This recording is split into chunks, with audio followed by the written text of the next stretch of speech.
Halo guys, kembali lagi sama saya Opi ya RF. Jadi di video Opi kali ini Opi bakal sedikit menceritakan beberapa tempat yang mungkin bisa dibilang mistis di daerah kota Cirebon. So, jangan lama-lama, kita langsung aja ke tempat yang pertama. Sebelumnya Opi minta maaf dulu ya guys kalau misalnya ini ada bayangan Opi, pencahayaannya kurang, soalnya ini Opi videonya di kamar dan sengaja mati lampu biar ada mistis-mistisnya gitu. Yang pertama ada pohon beringin di Jalan Keboncai, lebih tepatnya sih di belokan Dasko itu loh, yang nembusnya ke Jalan Sukalila. Tahu kan pasti orang Cirebon Sukalila di mana? Kalau masih belum tahu, yang itu loh yang banyak tempat sol-sol sepatu samping PGC, tahu kan? Ini Opi sambil baca ya guys, tapi insya Allah Opi bisa baca sedikit-sedikit dan supaya kalian bisa memahami juga apa yang Opi baca. Ini kisah.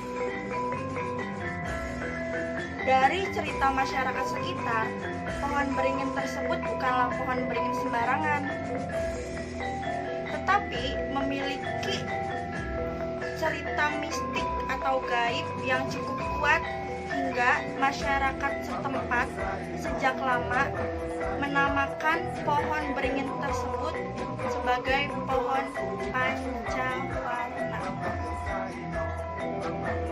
Munculnya nama pancawarna sendiri bukannya tanpa sebab atau serta-merta begitu saja. Namun, sejak sekitar 50 tahun lalu, konon pohon beringin tersebut telah mengalami 5 perubahan yang berwujud pohon bendana atau yang biasa disebut pohon pete selok. Mitos kuat yang terkait dengan keberadaan pohon tersebut menjadi cerita masyarakat sekitar secara turun-menurun. Sebagian dari mereka beranggapan di lokasi pohon beringin tersebut merupakan tempat berkumpulnya bangsa para dedemit dan makhluk astral. Hilangnya pohon bendana menurut cerita masyarakat sekitar. Kemudian di tempat tersebut tumbuh pohon kesambi. Sejak itu, dalam kurun 50 tahun berturut-turut tumbuh pohon berbeda, seperti pohon waru, pohon berduri, dan terakhir seperti pohon weru, pohon berduri, dan terakhir pohon beringin yang sekitar yang sampai sekarang tegak berdiri itu, yang sangat besar itu. Karena mengalami perubahan 5 wujud tersebut, maka pohon ini kemudian disebut pohon beringin pancawarna. Kata Wartina kuncen pohon beringin tersebut kepada Gragepolita. Di samping pohon beringin terdapat 3 makam kuno, yaitu makam-makam yang diyakini merupakan masing-masing makam Kiai Darus, Kiai Talka, dan makam Mbah Trik Manik.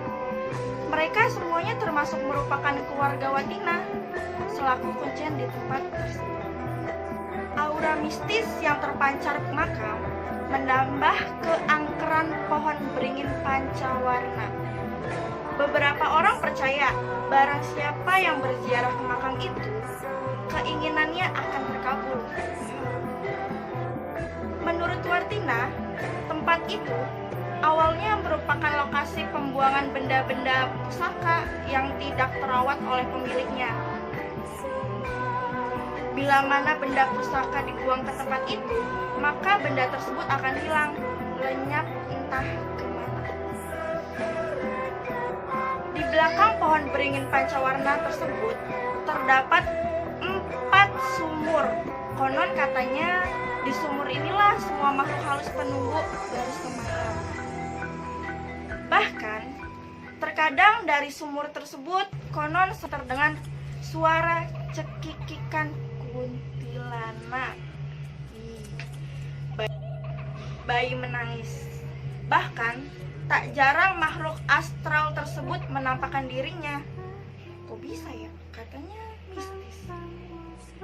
Memang dari semua yang ada di situ, keempat sumur inilah yang kemudian dianggap paling angker. Setidaknya ada 100 penunggu bersemayam di sumur tersebut, seperti kuntilanak, genderuwo, pocong, dan lain-lainnya. Menurut penuturan Wartina, jika ada orang yang sedang bertapa, semua makhluk halus yang ada di tempat tersebut, mereka akan berkumpul dan mengelilingi pertapaan mereka. Mereka semua berkumpul di dekat orang yang bertapa. Kalau dilihat dengan mata batin, tempat ini penuh dengan makhluk halus, katanya Wartina. Namun, terlepas dari semuanya, sebagai manusia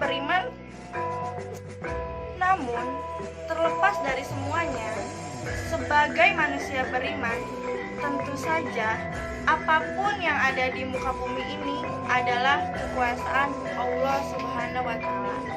Sehingga tak ada alasan bagi kita manusia sebagai makhluk paling mulia untuk menyikapinya secara berlebihan, apalagi mengarah pada perilaku syirik.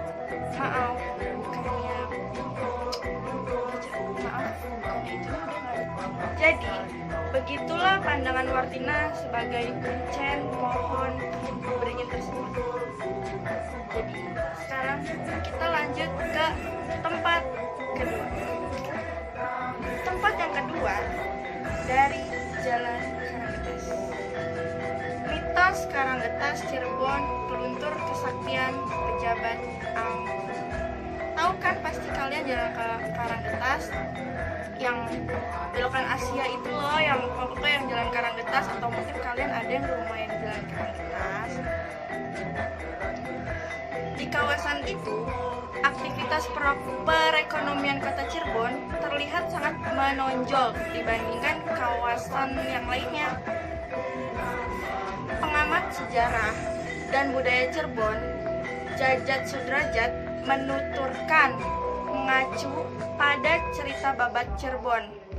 Nama Karanggetas diambil dari salah seorang manusia sakti bernama Pangeran Soka atau Syekh Magelung yang datang dari Timur Tengah. Syekh Magelung Sakti memiliki ilmu yang sangat tinggi. Siapapun tidak bisa mengalahkannya, termasuk saat ikut sayembara Nyimas Gandasari yang digelar Pangeran Cakrabuana atau Mbah Kuwu Cirebon dan Syekh Syarif Hidayatullah. Tutur Jajat kepada masyarakat. Dia mengatakan nama Karanggetas berasal dari kata karang yang berarti tempat dan getas yang berarti mudah patah. Kala itu, Syekh Magelung datang ke Cirebon mencari seseorang yang bisa memotong rambutnya. Kedatangan Syekh Magelung ke Cirebon lantaran mendengar di daerah ini terdapat orang sakti yang bisa memotong rambutnya. Di tengah Syekh Magelung Sakti ikut sayembara dan hampir mengalahkan Nyimas Gandasari yang langsung berlindung di belakang Mbah Kuwu Cirebon dan Syekh Syarif Hidayatullah. Saat itu pula Syekh Magelung Sakti meminta tidak menghalangi, namun Mbah Kuwu dan Syekh Syarif Hidayatullah tetap melindungi dengan alasan pertandingan tidak sebanding untuk Syekh Magelung. Di tengah momen itulah Syekh Magelung Sakti kemudian menyampaikan keinginannya memotong rambut. Singkat cerita, permintaan Syekh Magelung Sakti pun dipenuhi oleh Pangeran Cakrabuana dan Syekh Syarif Hidayatullah. Syekh Magelung Sakti kemudian diusap rambutnya dan terpotonglah rambutnya.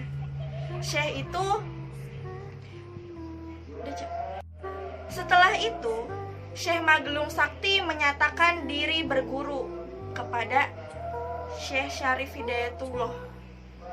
Dari cerita singkat Babat Cirebon tersebut, muncul sebuah mitos yang orang memiliki kanuragan yang tinggi. Namun, sombong akan luntur dengan dirinya sendiri. Daerah tersebut dekat dengan Sungai Sukalila yang artinya harus dengan kerelaan hati. Mitos tersebut, kalau acara resmi kenegaraan pejabat negara yang didapat dari jabatan politik tidak mau lewat jalan itu.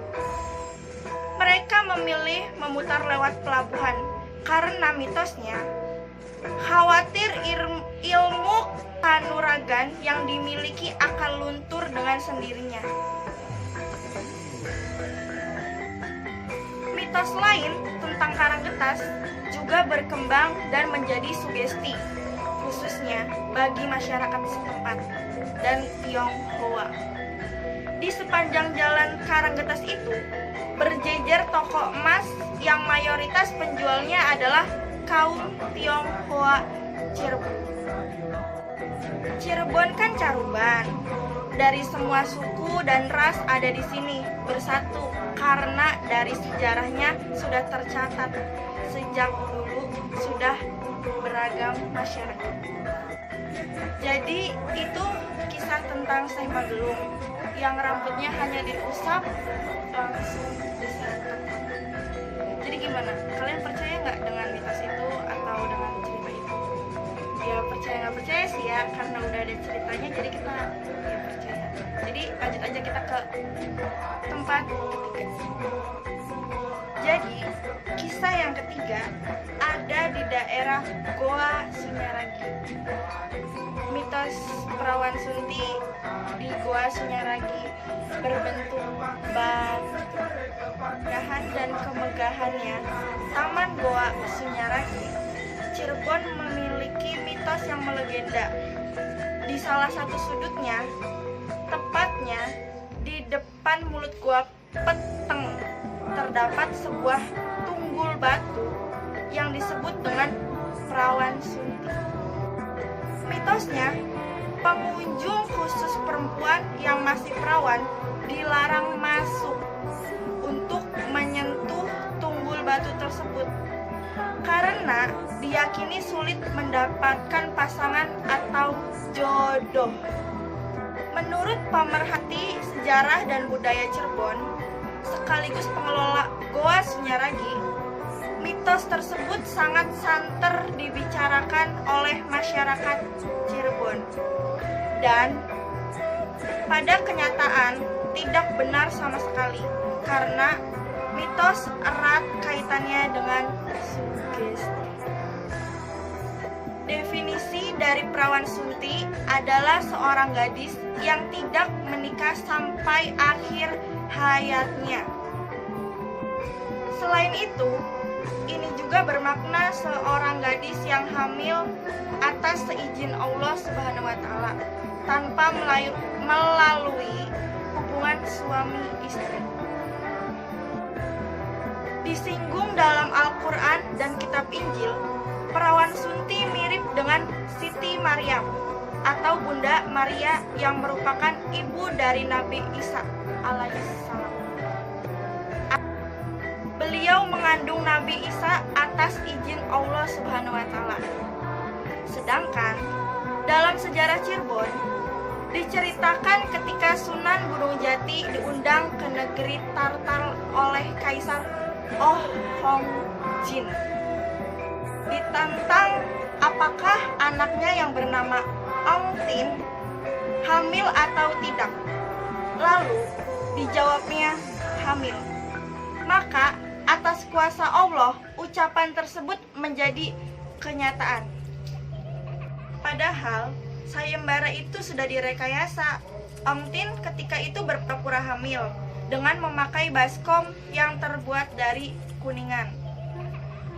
Patung Perawan Sunti menyiratkan makna filosofis yang mendalam sejak berabad-abad yang lalu. Oleh karena itu, jika seorang wanita hamil harus jelas siapa bapaknya atau suami wanita itu. Dikatakannya, keberadaan patung Perawan Sunti tidak diketahui secara pasti. Berdasarkan beberapa sumber, disebutkan sudah ada bersamaan dengan bangunnya Goa Sunyaragi. Dan ada pula yang menyebutkan sejak tahun 1604. Saat ini patung tersebut tersimpan di Museum Goa Sunyaragi. Patung aslinya berwujud seorang putri yang wajahnya mirip orang Tionghoa. Oke, jadi itu kisah Perawan Sunti. Percaya nggak percaya menurut keyakinan masing-masing. Jadi sekarang kita lanjut ke tempat selanjutnya. Oke guys, jadi kisah kali ini adalah Hotel Beringin di Jalan Tuparev, Cirebon yang sudah 20 tahun lamanya tidak berpenghuni, terbengkalai, dan resmi ditutup. Masyarakat sekitar menyimpulkan Hotel Beringin tersebut angker dan dihuni oleh banyak makhluk astral, dan juga dari segi bangunannya menakutkan. Dari sejarah dan cerita-cerita masyarakat, itu tuh dulunya hotel dan bangkrut karena banyak hotel baru di Cirebon.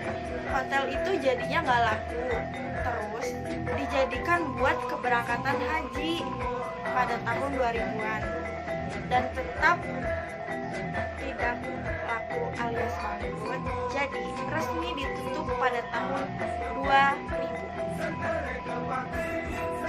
Oke guys, jadi kita langsung ke tempat selanjutnya. Kisah kali ini adalah Masjid Agung Sang Cita Rasa. Yang paling menakjubkan dari masjid ini adalah kisah pembangunannya yang hanya memakan waktu 1 malam. Semua warga Cirebon mengenal kisah ini dan tertuang pada buku sejarah babat tanah Cirebon. Sunan Kalijaga yang menjadi arsiteknya memimpin pembangunan masjid sejak maghrib sampai subuh datang menjelang. Mustahil? Enggak juga.